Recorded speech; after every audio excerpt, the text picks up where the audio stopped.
The factory floor never sleeps. Somewhere in Seattle, somewhere in Long Beach, somewhere in Burbank, the overhead lights burn white against aluminum skin and the air tastes like hot metal and hydraulic fluid. Rivet guns chatter in syncopated bursts, a rhythm all their own.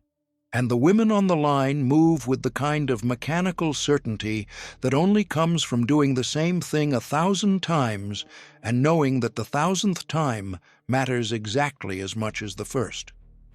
Outside, it's still dark. Inside, another B-17 flying fortress is taking shape, stamped, numbered, and rolled forward. The bones of a bomber built by hands that will never fly in one. This is War Stories Behind the Song, and this is Hey Diddle Diddle. When I wrote this song, I wanted to capture the full arc of the B-17, not just the airplane, but the machine and the people behind it, the women who built it, the men who flew it, the doctrine that sent them straight into the teeth of the Luftwaffe's defenses at 25,000 feet in broad daylight, and the brass who kept sending them back even when 60 bombers didn't come home. This isn't a song about one mission or one crew. It's about the whole thing, the production line to the bomb run, to the bloodline that connects the flying fortress to the biggest bomber still flying today. It's a tribute to everyone who touched a B-17, whether they held a rivet gun or a yoke. The Boeing B-17 Flying Fortress began as a gamble. In 1934, the Army Air Corps put out a call for a multi-engine bomber, and Boeing answered with the Model 299, a 4-engine, high-altitude, heavy bomber at a time when 2 engines were the standard. The prototype outperformed its competition, but crashed during evaluation, nearly killing the program before it started. The Air Corps went with the cheaper Douglas B-18 Bolo instead, but through a procurement loophole, they ordered 13 more B-17 for evaluation. That decision, bureaucratic, almost accidental, kept Boeing's bomber alive long enough to become one of the most important weapons of the Second World War. By the time the United States entered the war, the B-17 was already evolving through multiple design variants. The E model introduced powered turrets in the upper fuselage, belly, and tail, each mounting paired 50-caliber Browning M2 machine guns. By the F and G models, the Fortress bristled with up to 13 guns and carried a crew of 10: pilot, co-pilot, navigator, bombardier, flight engineer, and top turret gunner, radio operator, 2 waist gunners, ball turret gunner, and tail gunner. It could haul roughly 6,000 pounds of bombs to a target over 1,000 miles away, cruising at 200 miles per hour at altitudes above 25,000 feet. It wasn't the fastest or the heaviest hitting bomber in the inventory. The B-24 Liberator actually carried more bombs farther, but the B-17 earned a reputation for absorbing catastrophic damage and bringing her crews home. That reputation made her legendary. The doctrine that defined the B-17's war was daylight precision bombing. While the Royal Air Force bombed Germany's cities by night using area bombardment, the Americans believed they could hit specific industrial targets: ball-bearing factories, aircraft plants, oil refineries, in broad daylight, using the Norden bomb site and the self-defending combat box formation. The theory was that tightly stacked bomber formations, each aircraft covering the others with overlapping fields of fire, could fight their way to and from a target without fighter escort. The theory was wrong, but the men of the 8th Air Force proved it before anyone in Washington was willing to admit it. The song opens not in the sky, but on the factory floor.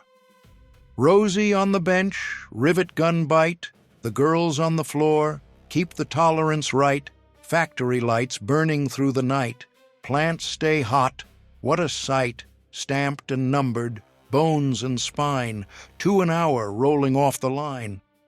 This is the home front, the war behind the war. By 1943, women made up a massive portion of the aircraft manufacturing workforce.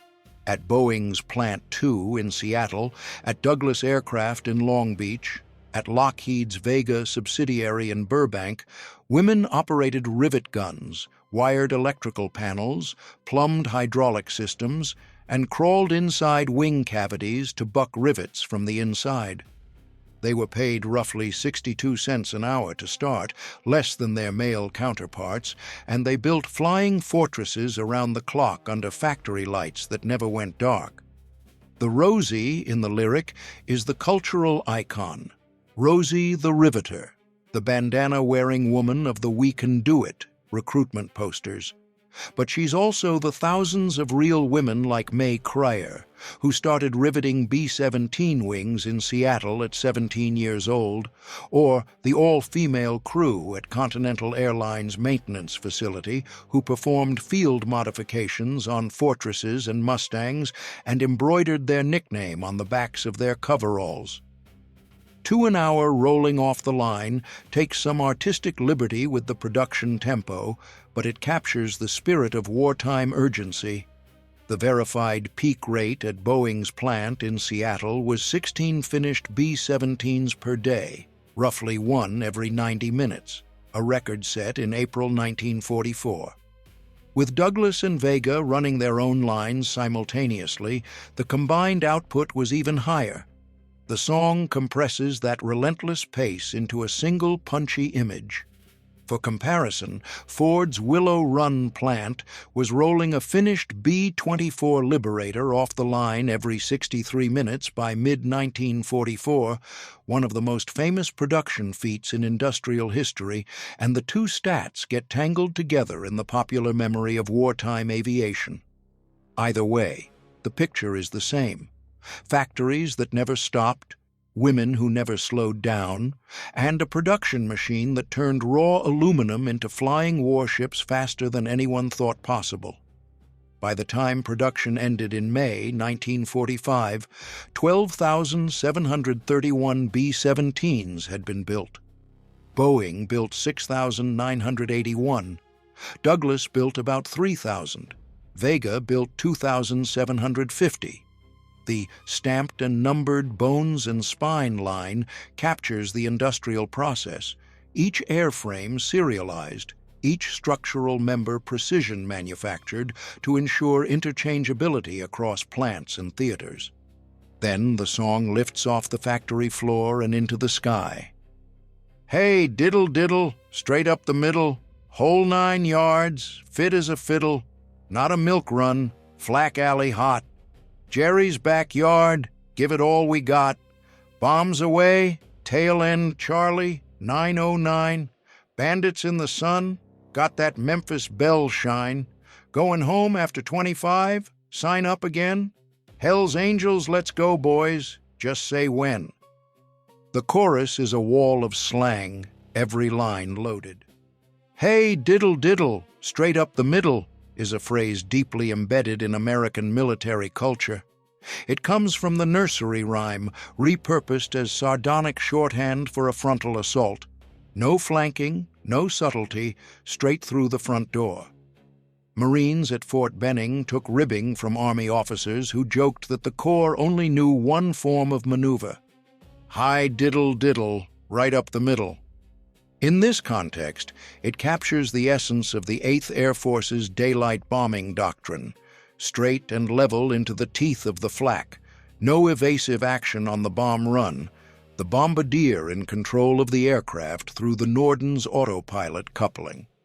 The song also uses it the way a football coach would: the direct attack play call, the I formation, dive up the gut. That double meaning is intentional. Whole 9 yards carries its own mythology. The most persistent origin story ties it to the 50 caliber ammunition belts on American bombers, 27 feet of linked rounds, 9 yards, and when a gunner emptied his belt into an enemy fighter, he'd given them the whole 9 yards. Linguists have debated this one for decades, and the true origin remains contested, but the phrase lives in bomber crew culture regardless. Milk Run was slang for an easy mission, light flak, no fighters, a routine target. Not a milk run tells you this is the opposite. Flak Alley was what crews called the heavily defended corridors over the Ruhr Valley and other industrial centers where German 88mm and 105mm anti-aircraft batteries were concentrated so thickly the sky turned black with shell bursts. Jerry's backyard, Jerry being the Allied slang for Germans, puts you deep in enemy territory, past the range of fighter escort. Tail End Charlie was the rear aircraft in a formation, the most exposed position, the one the Luftwaffe fighters hit first. 909 was B-17, G serial number 4, 2-31909 of the 323rd Bomb Squadron, 91st Bombardment Group, based at RAF Bassingbourn.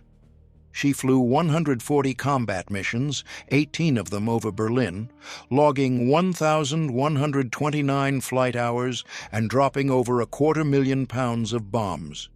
She went through 21 engine changes, 4 wing panel replacements, and 18 sets of long-range fuel tanks. She is among the most durable fortresses ever to fly in the European theater. Memphis Belle Shine points at the most famous B-17 of them all.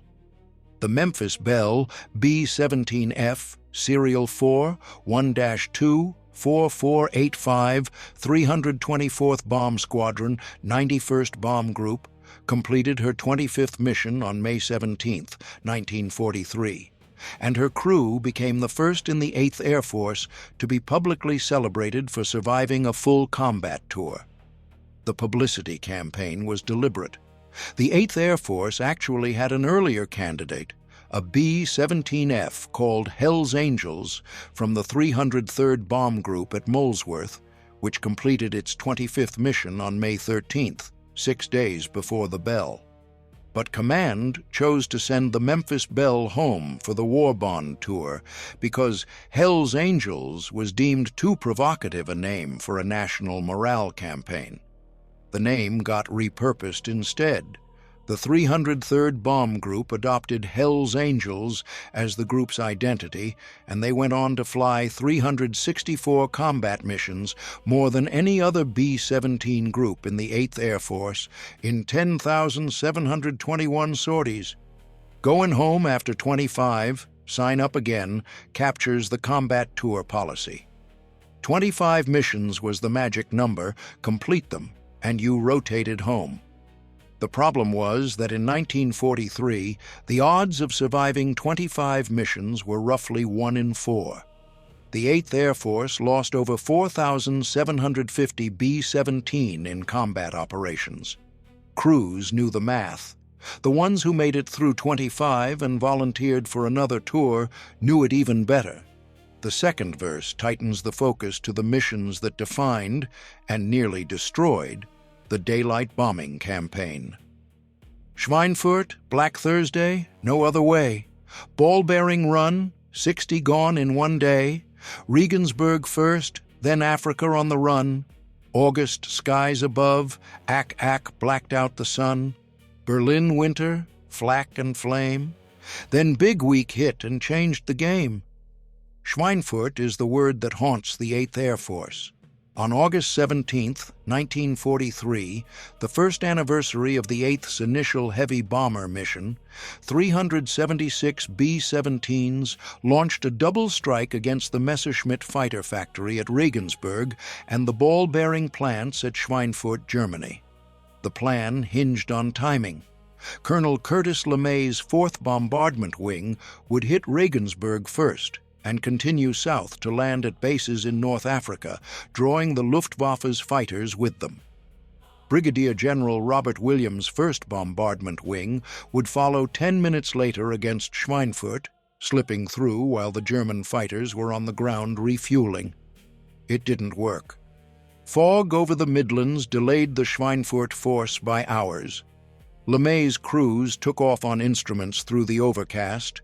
He'd drilled them on instrument flying, and it saved them from collision during form-up. But by the time Williams's force launched, the Luftwaffe had already landed, rearmed, and was ready for round 2. The Regensburg force fought its way to the target and continued to North Africa as planned.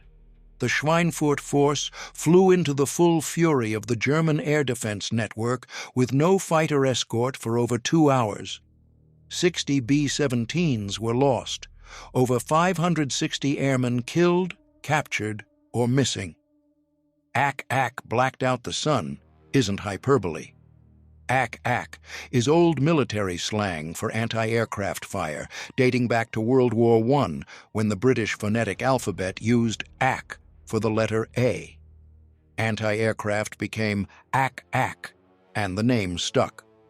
Over Schweinfurt, German 88mm and 105mm flak batteries were concentrated so heavily that crews described the sky as so dense with bursting shells you could walk on it. The verse compresses both Schweinfurt raids into a single image. The lyric says, 60 gone in one day. That number haunts because it happened twice. The August double strike lost 60 B-17s across both waves in a single day. Then, on October 14, 1943, the 8th went back to Schweinfurt. Same target, same result. This time, 291 B-17s launched, 60 shot down, 17 more scrapped from damage. 121 came back with holes in them. Over 650 crewmen killed, captured, or missing.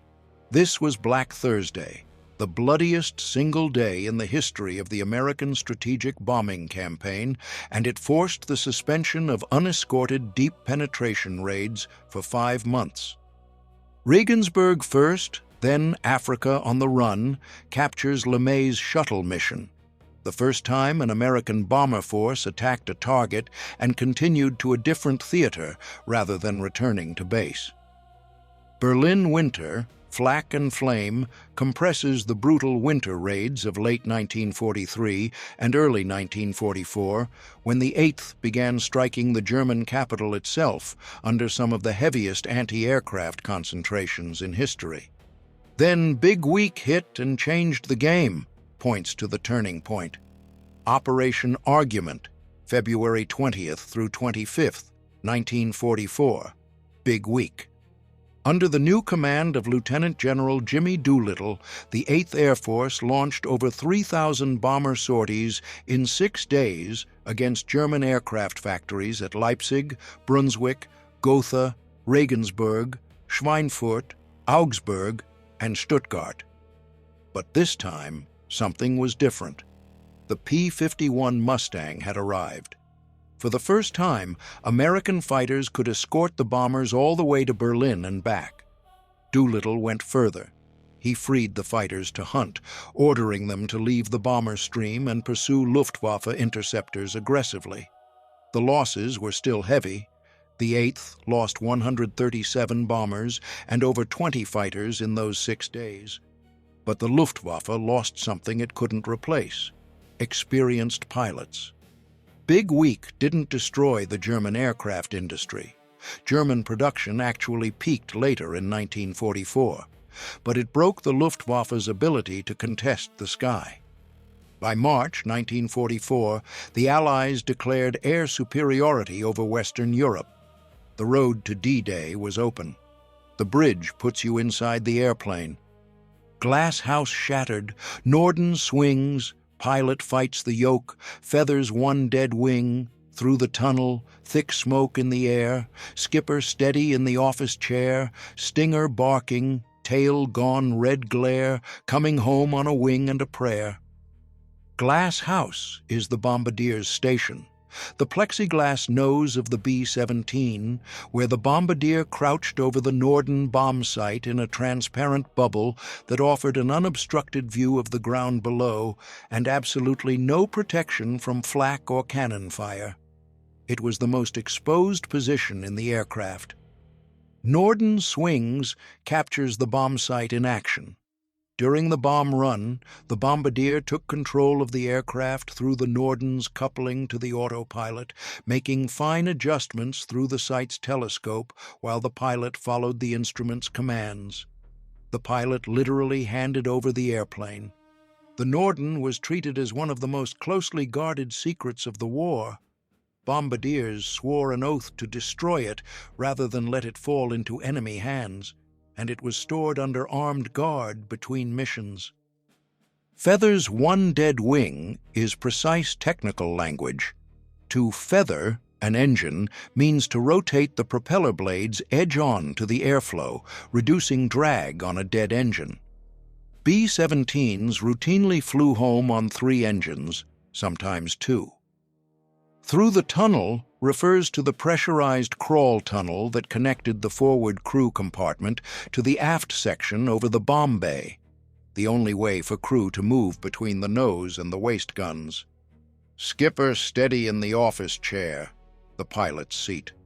Stinger barking, tail gone red glare, puts the tail gunner in the fight, his twin 50s hammering at pursuing fighters, tracer rounds painting the dark. Coming Home on a Wing and a Prayer is a direct callback to the 1943 song by Harold Adamson and Jimmy McHugh, Comin' In on a Wing and a Prayer, which became one of the most popular wartime songs in America. It described a bomber returning to base with battle damage, which is exactly what the bridge is doing. The final verse brings the story home and forward. Flying Fortress learned to live through hell, brought the crew back home, torn up but well. Oh, great boys, we got a new jerk. Take the hits, stay on task, finish the work. Wheels kiss concrete, engines sigh, count the helmets. We're 5 by 5. Hard days taught us lessons tough. Steel-spined bloodline birthed the buff. The B-17's reputation was built on survival. Photographs from the war show fortresses with entire tail sections shredded, wings punctured with holes large enough to stand in, engines blown off their mounts, and the airplane still flying, still bringing her crew back. Brought the crew back home, torn up but well, is both literal and emotional. Oh, great boys, we got a new jerk, is crew slang.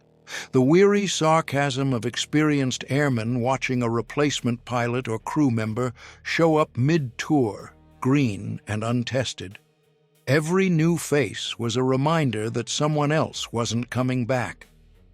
Wheels kiss concrete, engines sigh, is the landing, the moment every crew lived for.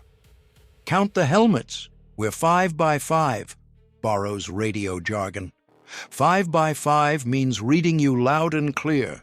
Signal strength 5, signal clarity 5. In this context, it means all accounted for, everybody home. And then the last line reaches forward across decades. Steel-spined bloodline birthed the buff. This is the Boeing heavy bomber lineage.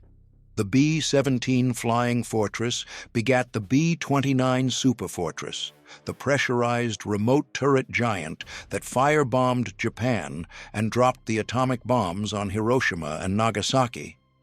The B-29's design DNA fed into the B-47 Stratojet, the first swept-wing multi-engine jet bomber in the world, which became the backbone of Strategic Air Command through the 1950s.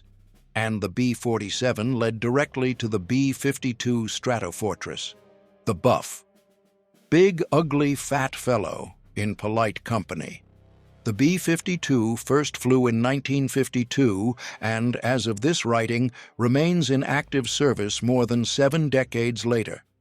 It has carried conventional bombs over Vietnam, launched cruise missiles in Desert Storm, and provided close air support in Afghanistan. No other bomber in American history has served as long. Every one of those aircraft carries the DNA of the Flying Fortress. Boeing engineering, strategic bombing doctrine, the idea that a big airplane with a big bomb load can reach deep into enemy territory and change the outcome of a war. The steel spine runs from Plant 2 in Seattle straight through to Barksdale Air Force Base, Louisiana, where the 8th Air Force, the same 8th Air Force that bled over Schweinfurt, still operates today, now commanding the B-52, the B-1 Lancer, and the B-2 Spirit. The chorus returns for the last time, heavier now, loaded with everything the narration has laid down. Hey, diddle diddle, straight up the middle. Not just a nursery rhyme turned war cry, but the sound of 10 men in a tin can at 25,000 feet, flying straight and level through a sky full of steel, because the Norden needs a steady platform, and the doctrine says, you don't turn. The whole 9 yards, everything they had. The B-17 Flying Fortress dropped more bombs than any other American aircraft in the Second World War. Roughly 4,750 were lost in combat. Tens of thousands of young men climbed into those plexiglass noses and aluminum fuselages and flew into some of the most heavily defended airspace in human history, in daylight, knowing the math. The women who built the airplanes never flew in them. The men who flew them trusted the rivets. Between the factory floor and the flight line, between Rosie's bench and the bombardier's glass house, there is a single unbroken thread: the belief that the work matters, that the tolerance has to be right, that the bones and spine have to hold. 12,731 airframes. Every one of them carried a crew. Every one of them started with a rivet. The fortress endures. This has been War Stories Behind the Song. I'm Warrior Shaman. Until next time, honor the history, respect the craft, and never forget the people who lived it.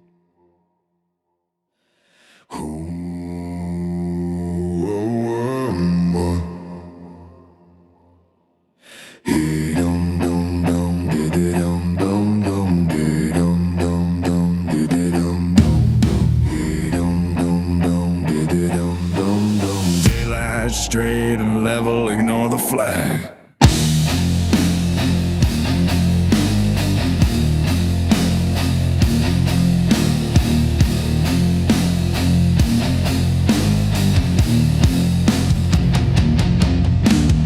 Rosie on the bench, rivet gun by. The girls on the floor keep the tolerance right. Factory lights burning through the night. Plants stay high, what a sight. Stamped and numbered, bones and spine. 2 an hour rolling off the line. Hey, diddle diddle, straight up the middle. Whole 9 yards, fit as a fiddle. Not a milk run, flat, gaily hot. Jerry's backyard, give it all we got. Bombs away, telling Charlie 909. Bandits in the sun, got that Memphis bell shine. Going home after 25, sign up again. Hell's Angels, let's go, boys, just say when.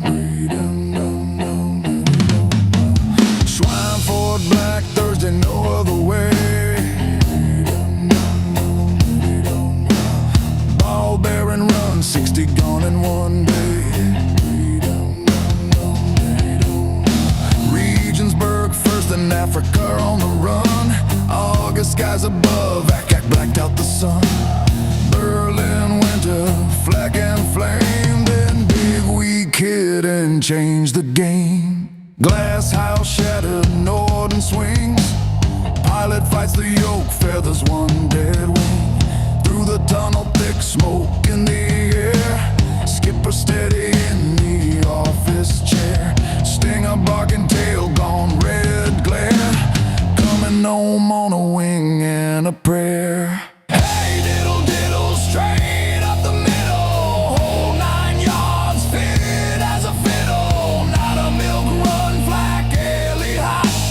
Jerry's backyard, give it all we got. Bombs away, telling Charlie 909. Bandits in the sun, got that Memphis bell shine. Going home after 25, sign up again. Hell's Angels, let's go, boys, just say when.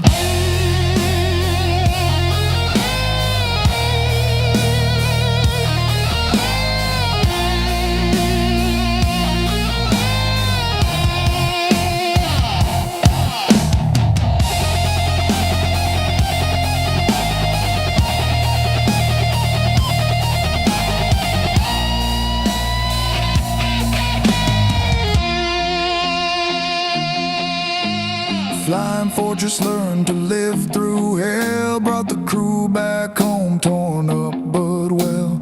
Oh, great boys, we got a new jerk. Take the hit, stay on task, finish the work. Wheels kiss concrete, engines sigh. Count the helmets as we're 5 by 5. Hard days taught us lessons tough. Steel spine, bloodline, birth above. Hey, diddle diddle, straight up the middle. Whole 9 yards, fit as a fiddle. Not a milk run, flat alley high. Jerry's backyard, give it all we got. Bombs away, telling Charlie 909. Bandits in the sun, got that Memphis bell shine. Going home after 25, sign up again. Hell's Angels, let's go, boys, just say when.